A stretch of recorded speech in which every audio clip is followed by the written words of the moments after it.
New financial year 2026-2027 की शुरुआत के साथ ही 1 अप्रैल से देश में कई बड़े आर्थिक बदलाव लागू हो गए हैं, जिनका सीधा असर आम जनता की जेब पर पड़ने वाला है। सबसे पहले बात करें एलपीजी सिलेंडर की, तो ऑयल मार्केटिंग कंपनियों ने कमर्शियल गैस सिलेंडर के दाम में भारी बढ़ोतरी की है, जिससे दिल्ली, मुंबई, कोलकाता और चेन्नई जैसे शहरों में कीमतें 200 रुपए से ज्यादा बढ़ गई हैं। हालांकि घरेलू सिलेंडर की कीमतों में फिलहाल कोई बदलाव नहीं आया है। दूसरा बड़ा बदलाव है हवाई यात्रा से जुड़ा।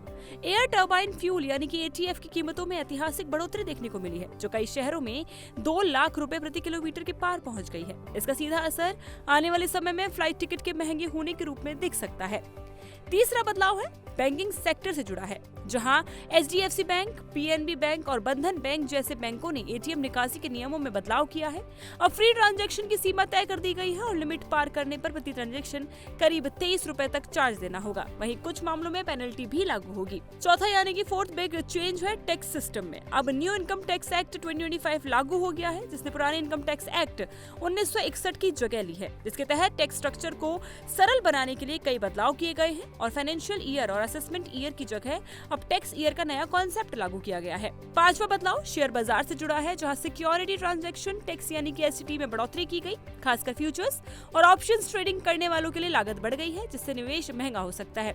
छठा बदलाव है लेबर सेक्टर से जुड़ा, जहां नए लेबर कोड लागू हुए हैं। 29 पुराने श्रम कानूनों की जगह अब 4 नए लेबर कोड लागू कर दिए गए हैं, जिनके तहत बेसिक सैलरी को 50% रखना जरूरी होगा।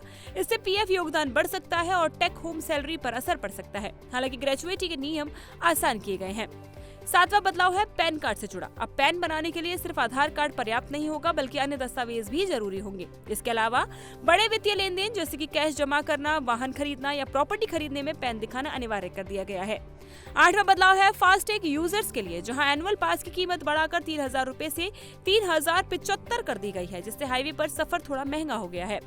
नौवां बदलाव रेलवे यात्रियों के लिए है। इंडियन रेलवेज ने टिकट कैंसिलेशन के नियमों में बदलाव किया है, जिसमें पहले से कैंसिल करने पर ज्यादा रिफंड मिलेगा, जबकि आखिरी समय में कैंसिलेशन पर ज्यादा कटौती होगी।